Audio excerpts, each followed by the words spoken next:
ओम।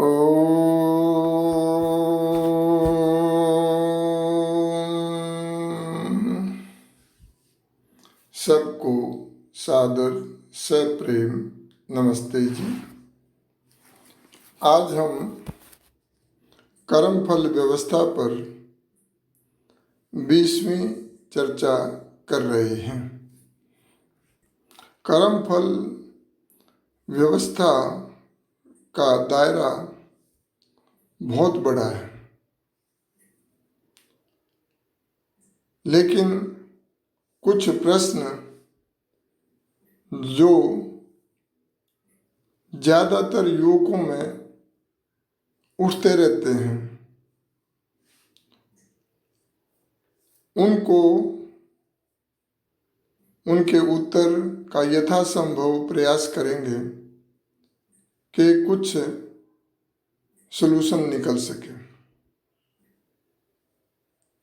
जैसे बहुत सारे युवक जब कोई हमारे कैंप होते हैं, हम लगाते हैं उसमें, या जब हमारा गेट टुगेदर होता है उस समय पूछते हैं क्या पुनर्जन्म होता है, क्या आत्मा को फिर से शरीर मिलता है, और यदि मिलता है तो हमें पहले जन्म की याद क्यों नहीं आती। इस प्रकार के जो प्रश्न हैं वो उन सब के सामने हैं जो समाज सोसाइटी में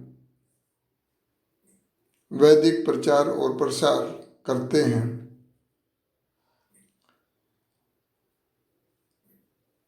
अब हम प्रयत्न करते हैं कि ठीक और तर्कपूर्ण तरीके से उनके हम आंसर दे सकें।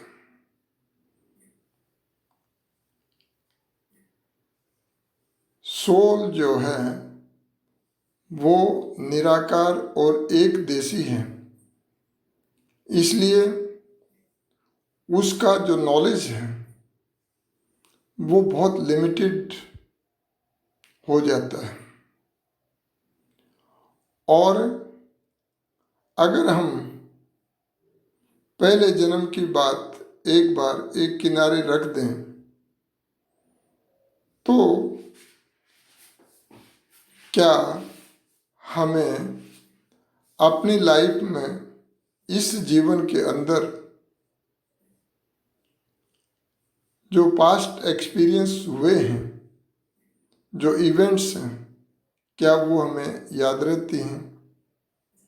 उदाहरण के तौर पर जब सोल माता के गर्भ में शरीर धारण कर रहा होता है तो क्या उसको वो इवेंट्स याद रहती हैं।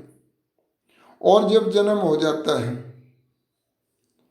और 3-4 वर्ष की उम्र तक का जो उसका एक्सपीरियंस होता है जिसमें वो बहुत कुछ सीखता भी है, क्या वो घटनाएं उसे याद रहती हैं।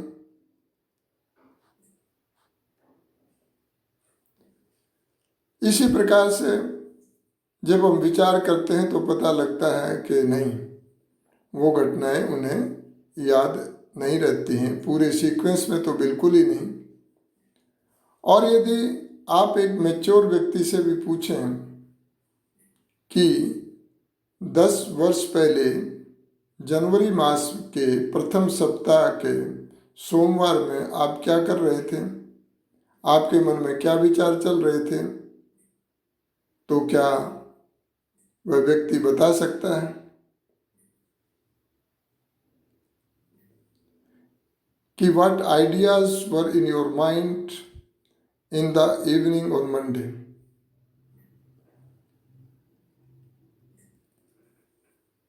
Then he will not be able to answer. अब प्रश्न ये पैदा होता है कि जब इसी शरीर के अंदर हमें उन मेमोरीज का ध्यान नहीं रहता है, तब ये ऑब्जेक्शन करना कि पूर्व जन्म की याद नहीं है, इसलिए पहला ऐसी कोई लाइफ नहीं थी, ये क्या रीजनेबल है? और दूसरी बात यह है, ये ईश्वर की बहुत बड़ी कृपा है कि आदमी को अपने पूर्व जन्म की याद नहीं होती है। आप और हम जब गहराई से विचार करेंगे तो पता लगेगा, अगर पूर्व जन्म की याद आ भी जाए और उसमें जो पेनफुल मेमोरीज हैं, जब उनके बारे में व्यक्ति सोचेगा, दुखों और तकलीफों के बारे में जब वो देखेगा, तो वो इस जन्म में जो जीवन है उसमें भी दुखी होगा and he may and his life. और इस प्रकार से जब हम सोचते हैं तो पता लगता है, कोइंसिडेंसली कहीं कहीं पुनर्जन्म की कुछ यादें because of the same atmosphere created जो उसके पहले जन्म में था, तो याद आ जाती हैं, तो उसके बावजूद भी दिक्कतें महसूस होती हैं दो परिवारों को। और वहाँ पर पहले जन्म के जो माता पिता या बुजुर्ग कोई भी है उस समय जिस घर में वो पैदा हुआ था, they are not ready to accept that soul, और इस जन्म के छोड़ना नहीं चाहते, और कई बार बच्चा वहाँ जाना चाहता है। तो ये कुछ साल की मेमोरी आ सकती है, ये कभी कभी देखा जाता है, और ये ना ही आए तो ही अच्छा है। इसलिए हमें इस बात से खुश होना चाहिए कि ये ईश्वर की कृपा है कि कम से कम ऐसी मेमोरी आने से परिवारों में क्लेश हो सकते हैं। कई बार युवक प्रश्न पूछते हैं, अगर हमारे पूर्व जन्म के किन कारणों से हमें ये पनिशमेंट या दंड मिलता है या दुख आते हैं, तो ये हमें अगर पता लग जाए तो हम उनको सुधार सकते हैं।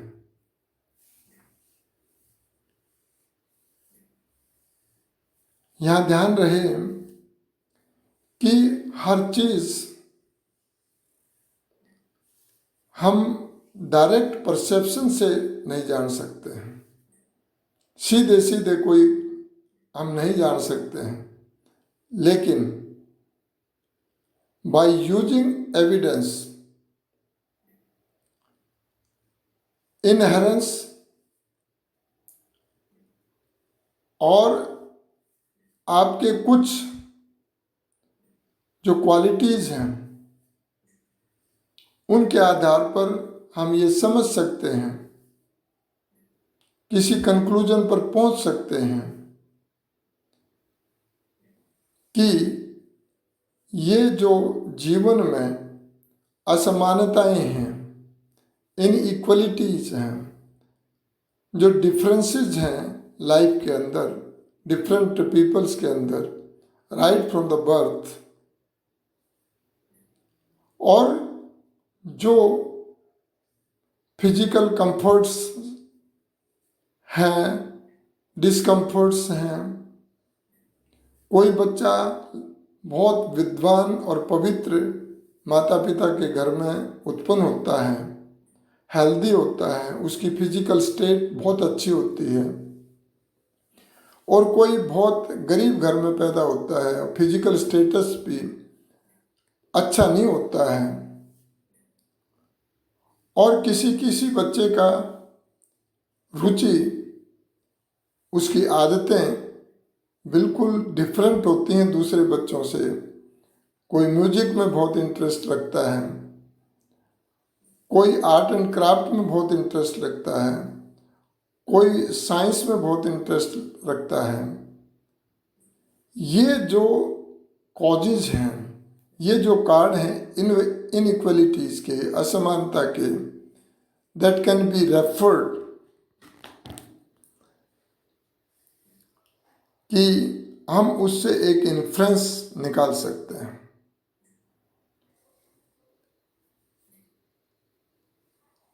क्या इन्फ्रेंस निकाल सकते हैं? क्या ये इनइक्वलिटीज व्यक्ति के अंदर it is a purely accidental? लेकिन जब विचार करेंगे तो no sensible person would think of attributing this inequality to blind chance और प्योर एक्सीडेंट। कोई भी एक्सेप्ट नहीं करेगा कि ये केवल चांस से होता है या एक एक्सीडेंट है। इस पर विचार करना है, क्योंकि definition of karma has been given by Maharshi Dayanand Saraswati in Aryodesh Ratnamala. क्या परिभाषा दी? Any extraordinary efforts done by soul using his body, mind, senses to attain pleasure to get rid of pain is called karma। ये कर्म की परिभाषा दी है। इसी चर्चा को हम आगे लेकर के चलेंगे कल। आपने ध्यान से सुना, आप सबका बहुत बहुत धन्यवाद।